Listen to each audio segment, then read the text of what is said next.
Welcome to Tomorrow Never Knows with me, Bob Wilson, and Sir Warren Brown of the Beatles Kingdom. Today, our special guests are Ray Conn and Pat Matthews. Ray will describe an illustrious life in the exciting world of rock and roll music because he doesn't care to hear them play a samba. And Pat will streamline his Beatle broadcasting, which has reached legendary heights and proportions. He covers the finest band ever to stem from Liverpool, Rory Storm and the Hurricanes. No, I kid, it's the Beatles. Even though Pat thinks it's way too early for the Mambo, we let him on that show because he keeps rocking. That's us, you know. And you can find us on Tomorrow Never Knows with Bob Wilson and Warren Brown on Facebook and on Meeting the Beatles also on Facebook. Now a word from our sponsors. You can find us on Beatles Magazine. Beatles Magazine is a publication with 370 plus million visitors at all their pages, read by thousands of fans around the world every day. Beatles news is updated daily, 24 hours with audio, video, photos, interviews, contests, additional materials, and more. So follow Beatles Magazine, the most complete online coverage, 24 hours a day. And how many days a week, fellas? 8 days a week. I love it. Warren, do you know what time it is?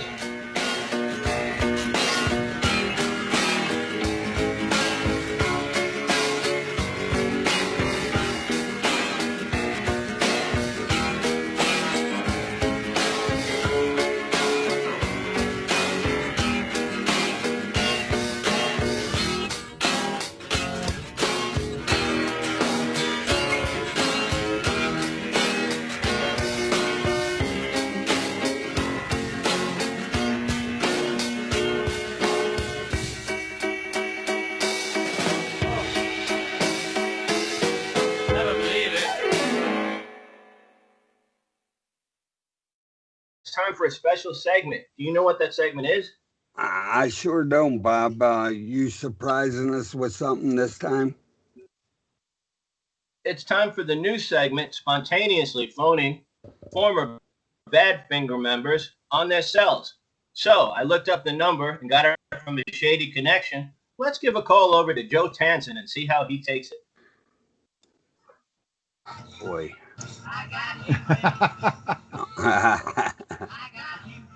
That's a good one.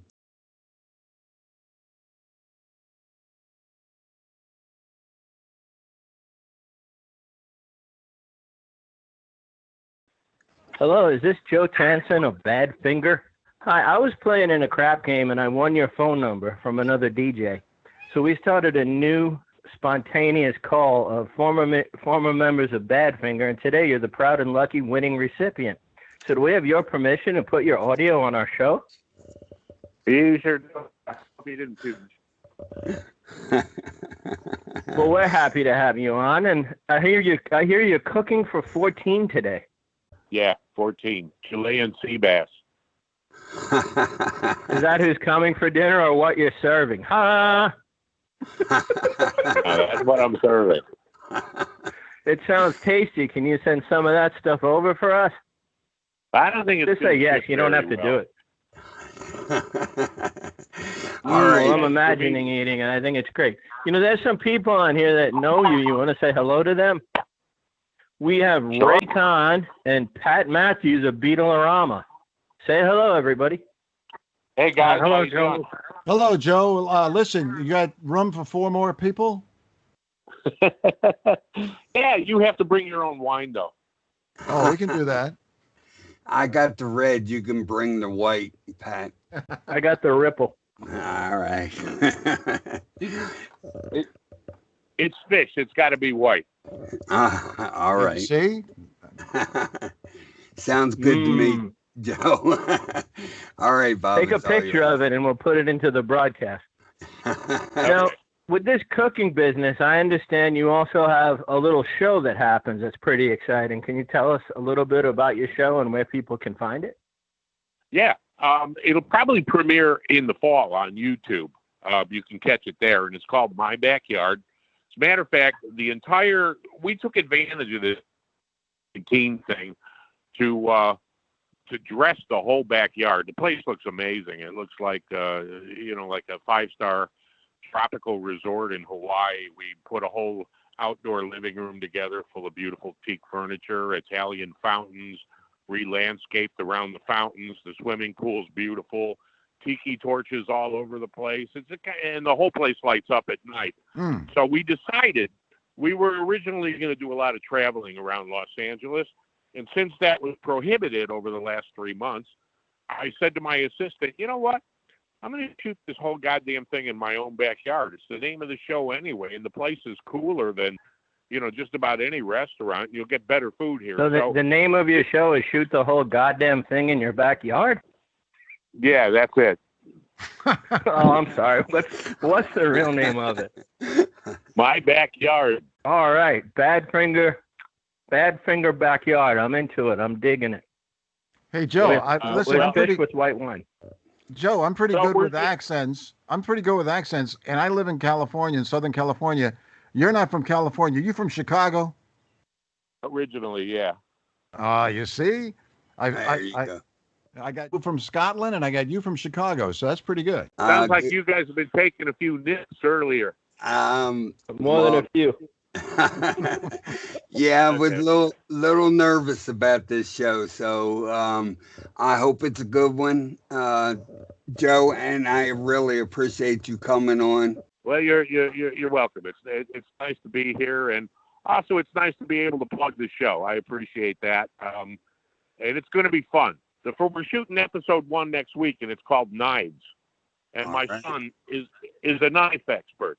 So it's all about real high-end cooking knives, a lot of them being Japanese, Shun being one of the manufacturers, and really obscure, rare knives. I didn't know anything about this stuff until my son got involved in it, but I use a lot of high-end cookware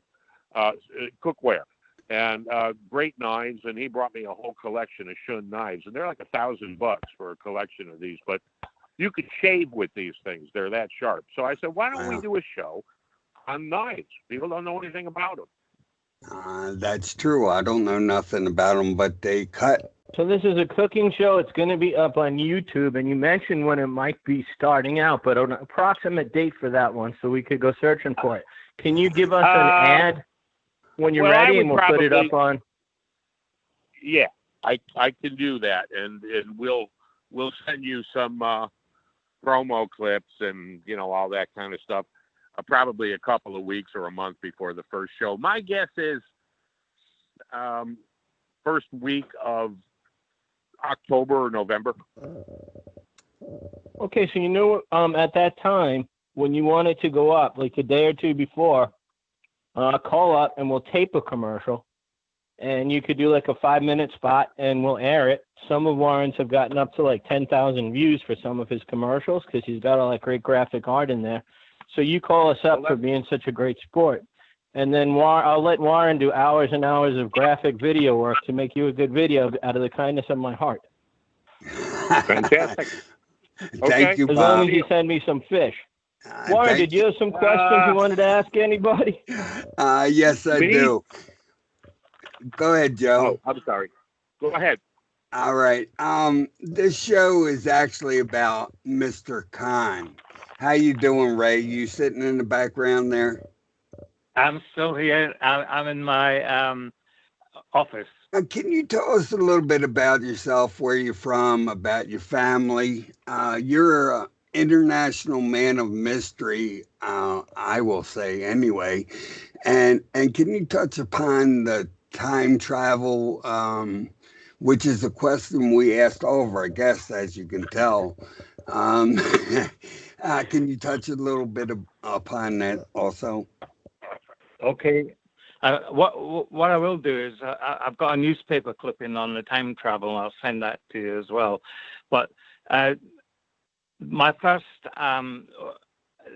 the first recollections I have as a child was I was actually singing in a 3-year-old, and well, no, I was younger than that. But I grew up in Aberlour Orphanage in Scotland. It was an orphanage that had 500 children. A lot of the kids went there because of the war, the First World War, and then the Second World War. My mother and who I thought was my father sent us. They couldn't cope, and they sent 4 of us to this orphanage. So we grew up knowing nobody. Even when I left at 15 years old, you know, I didn't know any family member, a cousin, or anybody.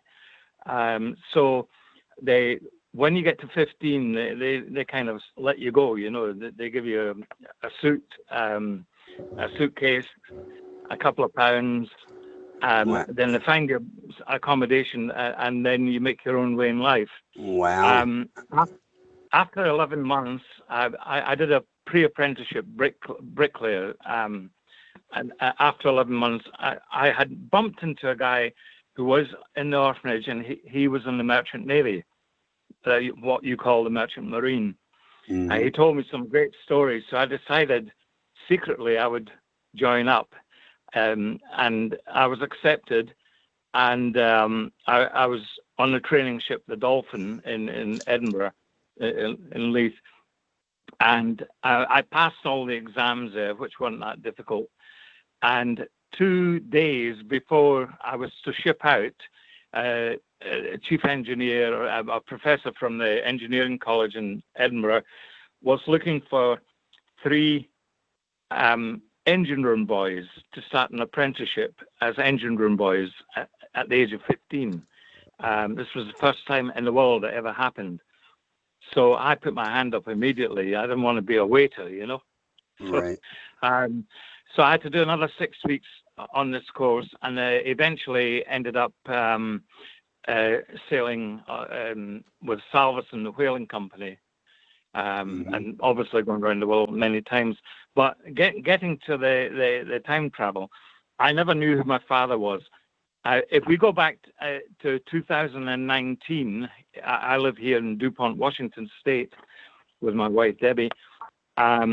I've been studying genealogy for years, trying to find out where I came from.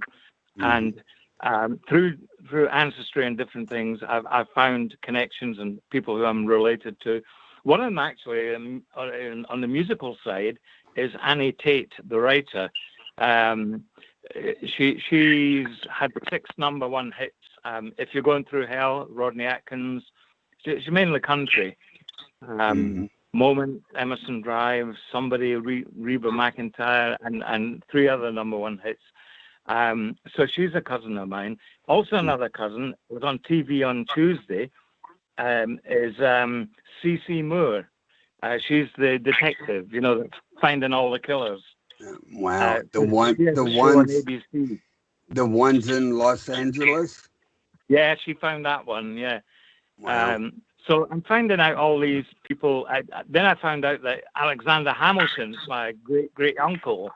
The family were from Argyll in Scotland, and then Salt Coast, and then he moved to the West Indies, I think it was. So his sister was my great grandmother. Right. I'll tell you about the time travel first. Took a bit of time, but 2019 I found out, and his family were gold miners from Denmark. My great grandfather was Peter Christian Hansen, who owned several gold mines in New Zealand. So my father was actually born in Auckland, New Zealand. And the extraordinary thing is, where they had a house, one of the ships I was on was a Hudson Point, and we used to take sugar from Australia to New Zealand, and we used to dock at Birkenhead. And where did my father live? Birkenhead. So he was only 1 mile behind me when I was a kid. And I used to go into Birkenhead. And so all the family were goldsmiths and silversmiths, but my father, he was on 3 ships, apparently, that sunk during the war. They're hit by U-boats, and that's how he met my mother. He was in England at the time. So he, after the war, he came back from New Zealand and went to London, and from what I could read, he was a bit of a scammer. So he tried to sell time travel at £1,000 a day. And he had takers as well. Wow. This is 1955. He was selling time travel at £1,000 a day, so he could send people to Mars and different places. Wow. I found an article about it, which I'll send to you, which was in the Daily Herald, and which was a London newspaper, 1955. So, but I found a picture of him, 2 pictures of him, and he's a double of me. So, but the extraordinary thing is that the family were very, very wealthy, and one of the houses they had, the rateable value on it in 2017 was, I think it was 17 million in Auckland. They had 5 houses in Auckland. Somebody's got that money. None of the family will talk to me. I found cousins now. By finding him, I found other cousins. They say, "Oh no, he never got married. He can't be your dad." Right. So anyway, that was him. So, and here I am now. I'm married in Washington State, and live with my wife Debbie. I'm still singing. Still do shows. Mainly sort of county fairs and that type of thing, you know. Right. So. Who was your father trying to scam money from? Was it the country, the government? No, it was individuals. One of them was the chairman of American Express. Okay. From what I can read in the article, and I can only go by what the article says. I don't know anything else about him. Right. I know that he was in the Merchant Navy. We actually sailed in the same company. Wow. Short travel. But at different time periods. Right. It seems like you could have ran into him at any time. Oh, well, the thing was, he apparently died in Camden in London. And if we talk about Alex Harvey, my friend, the sensational Alex Harvey band, I used to go up to Camden with Alex quite a bit. There was Dingwalls there, the club, Finsbury Park, all that area. And that was in the period when he was alive. So I may have bumped into him, I don't know. But he could have bumped into my mother as well, because she lived in London. Wow. You had such amazing experience and known so many wonderful people. How have you managed to stay pretty much under the radar? Well, that's an extraordinary thing as well, because at the time when I started singing at a very young age, and a lot of people say, "Oh, you've got a good voice. You know, you need to do different things." And then I was on a ship. I can't remember. I think I was coming back from New Zealand actually, and I was in a taxi, and I had a piece of paper, and I started. This words came to my head, and I started writing, and I wrote a song down. It was called "Every Time I Close My Eyes," and I read it to the taxi driver. He says, "We're supposed to be going to Paddington Station to take you to Scotland." He says, "You need to go to Tin Pan Alley because these lyrics are great."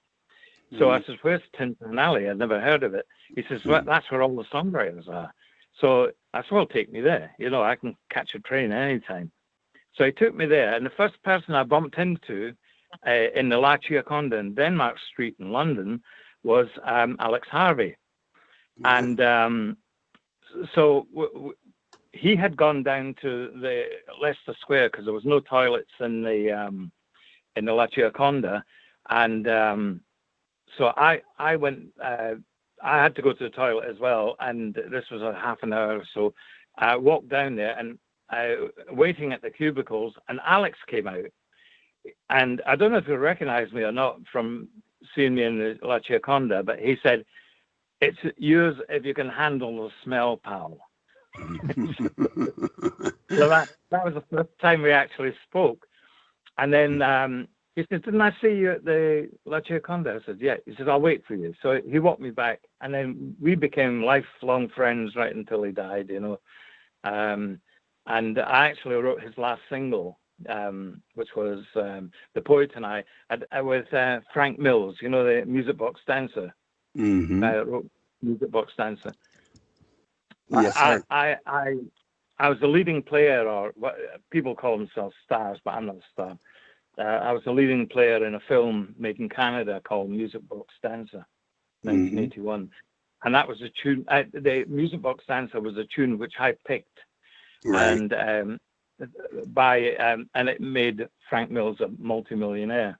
Wow. Because it had done nothing since I found it and got it into the film, and it went from there, and then became the song for the tune for the Commonwealth Games. Wow, cool. So that was Frank Mills. Right. Well, Joe Tansin is on the show today because he's a friend of yours, and he knows all about your stories, but this is the first time I am hearing them, and as well as Bob and Pat. You know, I know most of the songs you're talking about, and I still have never heard of you. Is there a reason for this? I mean, in my opinion, you should be at the top of the music world. Well, what happened was in 1972, I broke my neck in a car crash. Wow. I stopped singing for 30 years. Mm-hmm. I couldn't sing. Right. And it was only because I was let down. I'd written a song, and this Italian singer was supposed to be recording it. He never turned up at the studio. And because I'd paid for the studio time, I thought that I'll go and sing it myself, you know, just an outline. But my friend he owned Valentine Music. His biggest hit was the Birdie song. Do you remember the Birdie song? Mm-hmm. Yes. He had quite a lot of hits. John Nice, a really good guy. I've been friends with John for many years. And I played it to John over the phone, and John says, "Who's that singing?" I said, "Me." He says, "I don't believe you." He says, "You get down here, and I want to hear you singing that." So I had to fly down to London to his offices in Covent Garden and sing this song to him, which he signed up right away. So that was Valentine Music, but John's retired now. And he does all music. He does Music Box Dancer as well. Well, I think it goes back to being in the orphanage. You learn manners. I open doors for people. I don't care who they are. And I've always been helpful to everybody. I've never been a bully. And you learn that when there's 500 kids there. And I've seen kids bullied, and I would step in and sort it out. And because of that, I saw many lives destroyed in the music business. I saw people committing suicide, taking drugs. When you get to the another person that we're going to talk about, I saw a lot of drugs there. I went to parties in London. I only went there for the sex, you know, for the girls. But they went there for the drugs, and they were just completely out of their minds. And these are guys I knew. And one guy I was with, I can't remember his name, but he was quite well known at the time. He had a few records out, and he drove me back over Chelsea Bridge the wrong way. All the cars are trying to avoid us. And this is drugs. I've never taken any. So I know a lot of my friends do, and I know family members that like a little blow, but I've never done it. I've never felt the need. And because I've never done it, I remember everything. Right. You know? And say if you're a liar, people who tell lies never remember what they told somebody years ago. But exactly. Yeah. I have a question. This is Pat Matthews. Ray, Hi, Pat. were you friends with Alex Harvey back in like, I don't know, 1960? Yeah. Okay. But no, it was 1964. Okay. Because I knew of a story, that involved Alex Harvey when it was in 1960 in Scotland. I think it's Alloa, the town. Alloa. Alloa.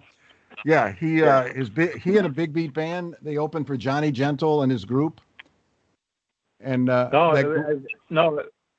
I'll tell you, it was Johnny Kidd. Okay, well, the Johnny Gentle's group was John Paul, George, Stu Sutcliffe, and Tommy Moore. So that's my Beatle connection there. So. Oh, I see. No, I didn't know about that. But I'll tell you something. He did tell me a few times that he played with the Beatles, especially in Hamburg.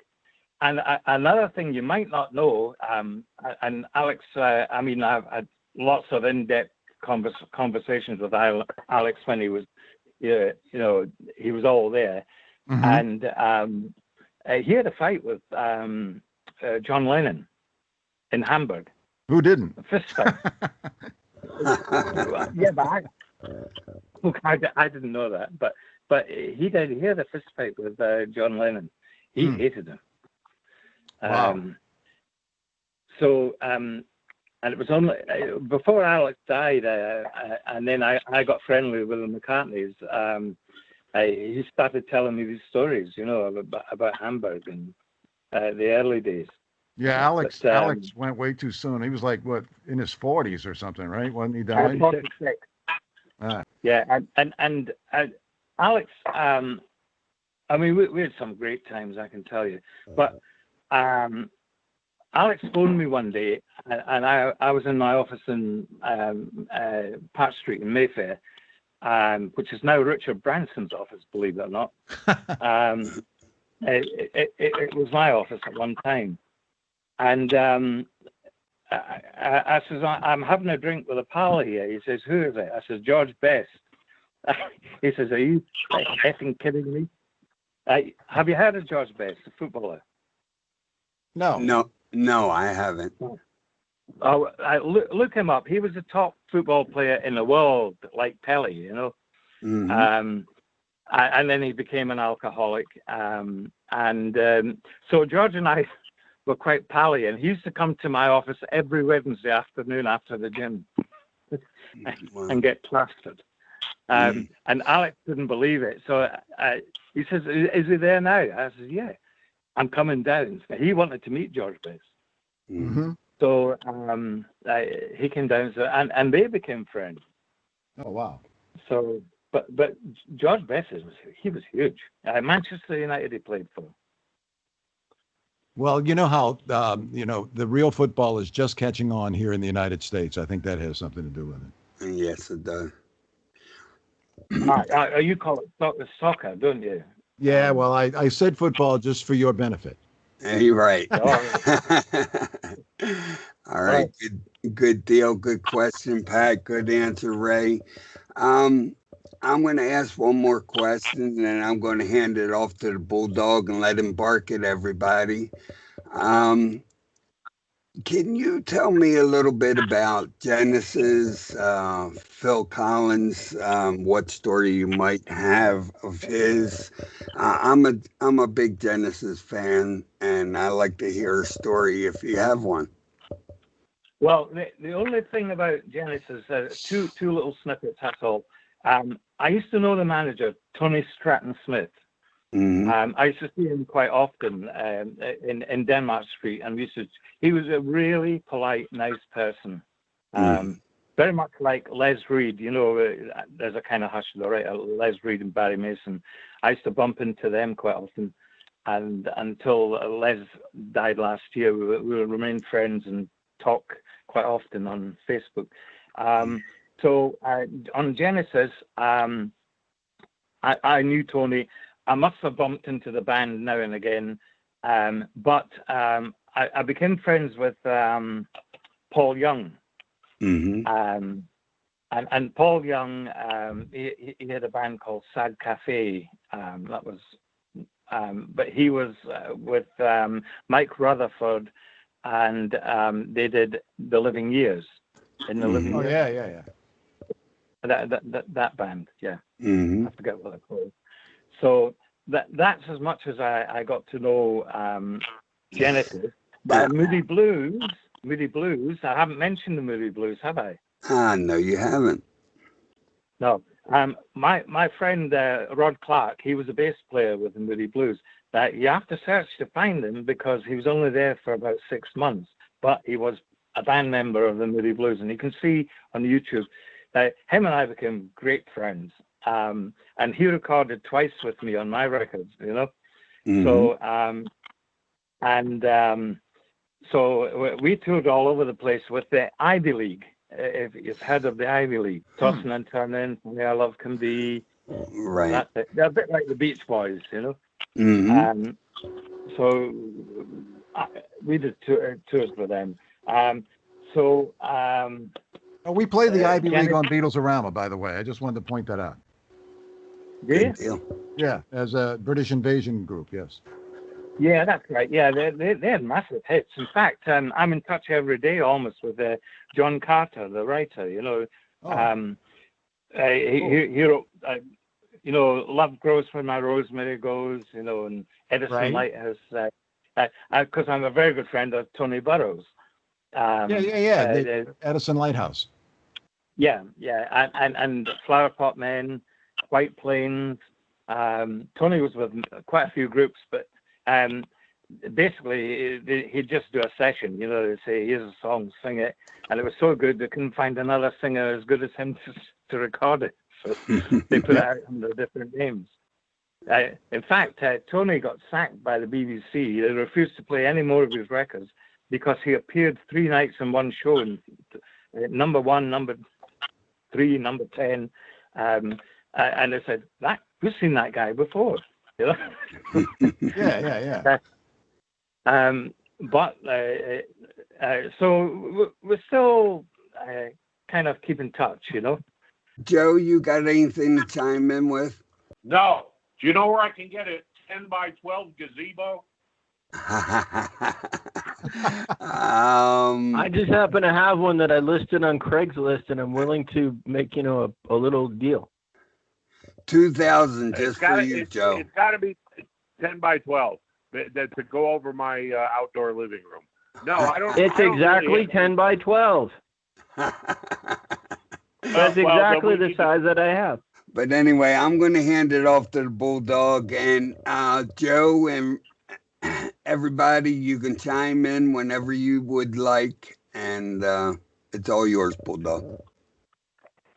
Well, you know, Joe, they were talking about a little blow. And in my time, I always liked a little blow. I'd like to, you know, just stand out there in the wind and throw my arms up at the beach and feel the cool breeze go past me.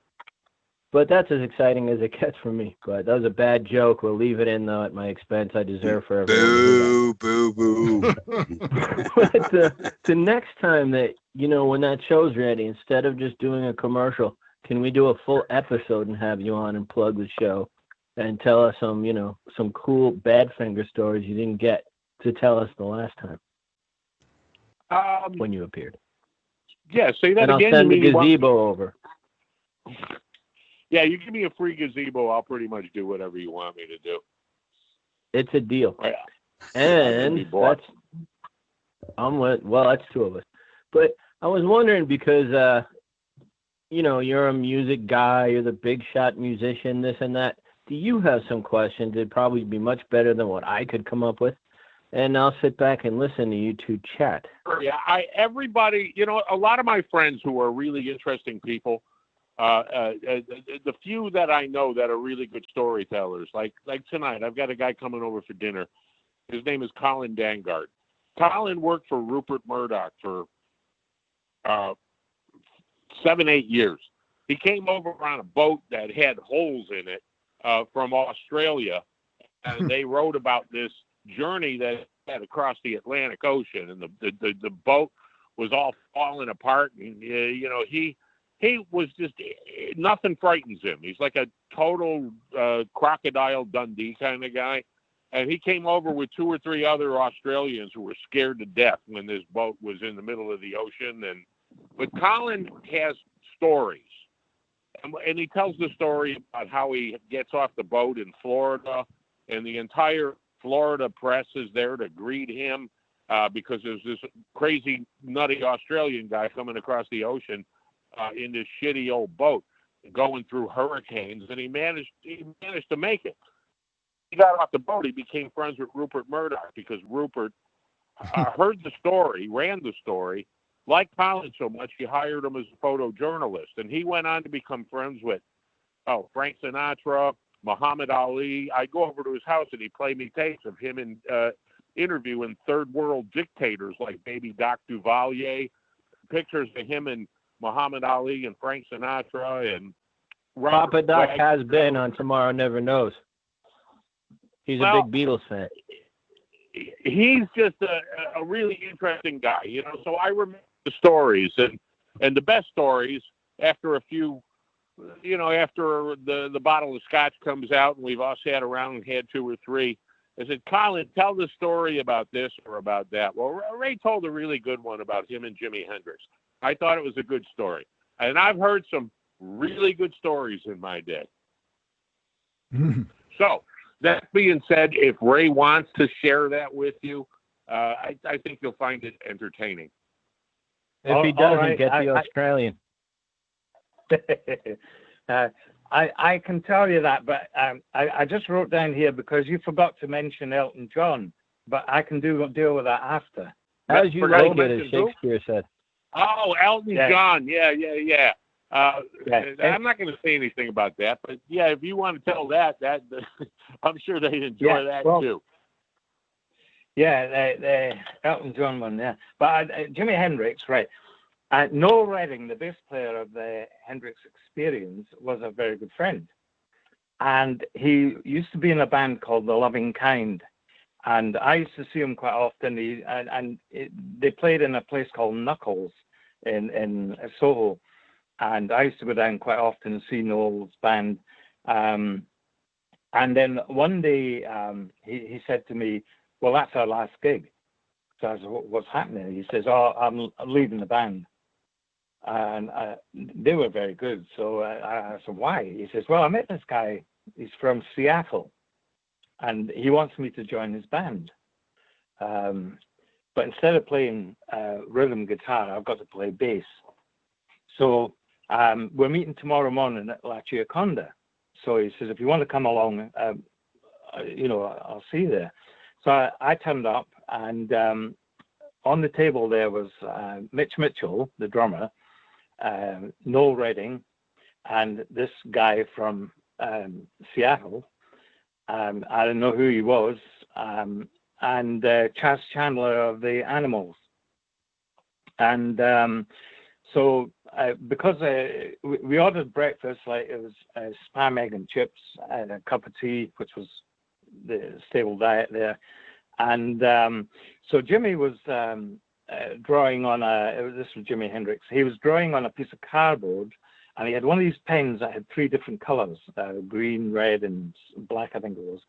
And he wrote down the word experience, but like a logo, it looked really good. And he was obviously very accomplished as a drawer. So he said to me, do you like that? I says, very good. I said, what is it? He says, that's the name of the band. So basically that was it.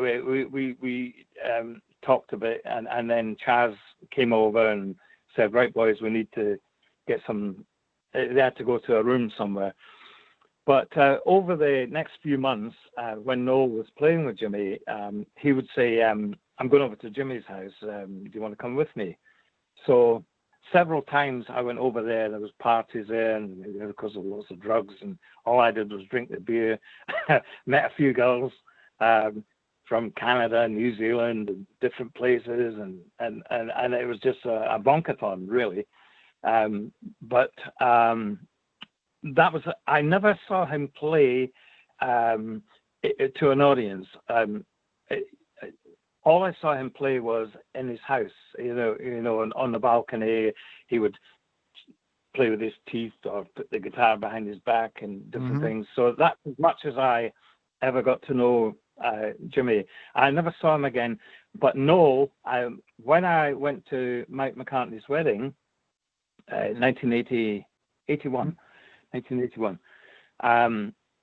I met up again with Noel, and so we lots of stories since he had to leave the band, and he now lived in Ireland.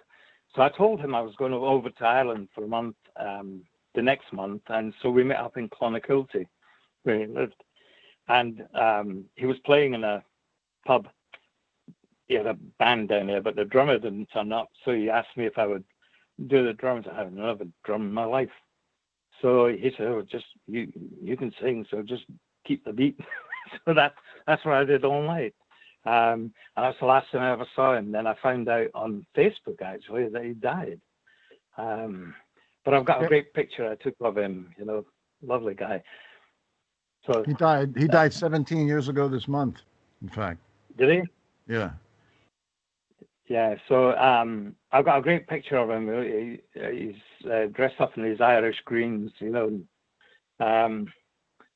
I'll see if I can find that for you and send it.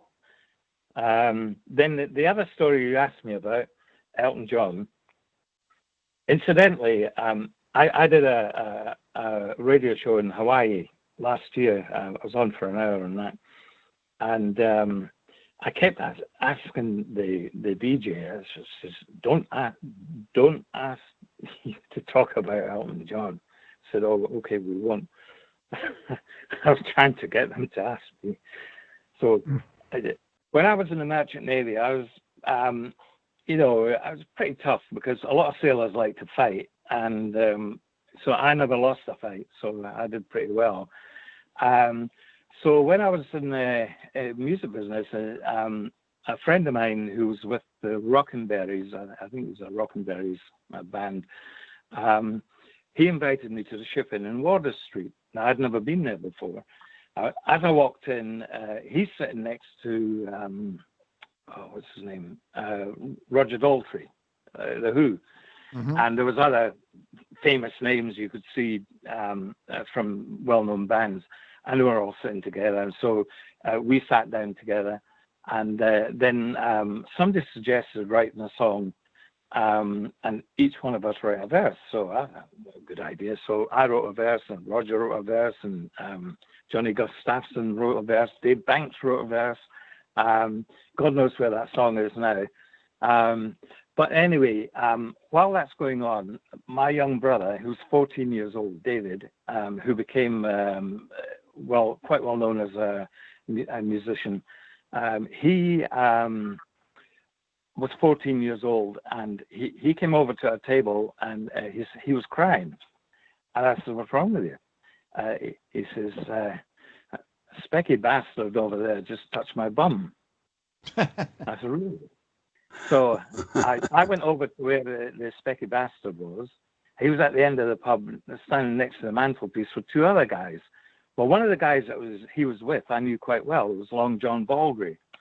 Let the Heartaches Begin, Long John. And of course, he had Steam Packet, and also he was Sugar Bear in Someone Saved My Life Tonight. Mm-hmm. So anyway, I went up to the guy, the little guy, and I grabbed him. And I mean, I have a hell of a punch. I still have it today. I'm not frightened of nobody. And I just grabbed him. I was just about to lash out to him, and these two guys grabbed my arm. And John said, "No, Ray, no, don't hit him." And I said, "I'll kill that little fucker," So, John and this other guy grabbed up the hold of my, trying to stop my fist hitting his face. And I said, "What's your name, you little prick?" And eventually a name came out, Reg Dwight. Mm-hmm. I said, "Well, right." I says, "You're lucky you got friends here tonight, because I would have really battered him. So he had invited my brother into the toilet and touched his bum,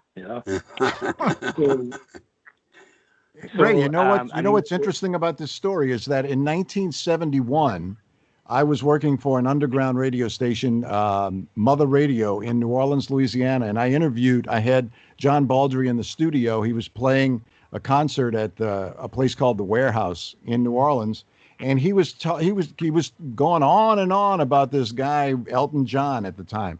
So it was like late 1970, which was around the time when Elton hit the United States. So that's pretty fascinating. Yeah, and anyway, you'll be interested to know who the other guy that was holding my arm as well. His name was Rod Stewart. What was that? I didn't know who he was. Rod Stewart. Oh, Rod Stewart. The race car driver from Scotland? No, that's Jackie, Jackie Stewart. I'm sorry. I always get them confused. Another short singer. That's right. Yeah. That's right. Jackie, I know, by the way, Jackie Stewart, the racing driver. Do you ever get shortbread biscuits? The Walker shortbread biscuits are in a tartan box. You'll see them at every airport. I get them when I buy my 10 by 12 gazebos. There you are. Well, the lady that owns that business is Marjorie Walker, and I went to school with her. And she never got married, but she had one child, and that's the father was Jackie Stewart, the racing driver. Mm. Ah. Yeah. Wow. So that's a story linked to another story. But getting back to Elton John, Reg was Right.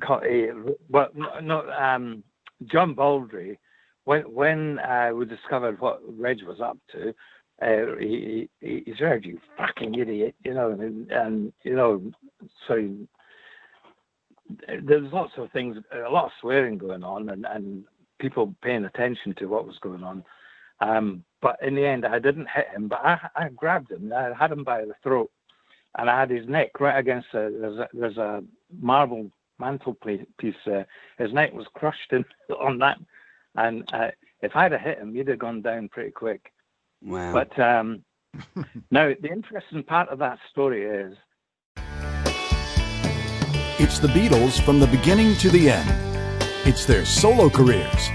It's their humor. It's their incredible music. It's the British invasion. It's their American adversaries. It's an historical musical education. It's the Beatles and a whole lot more. A Beatles fan's paradise. It's BeatlesArama.com. Tune in. You'll love it.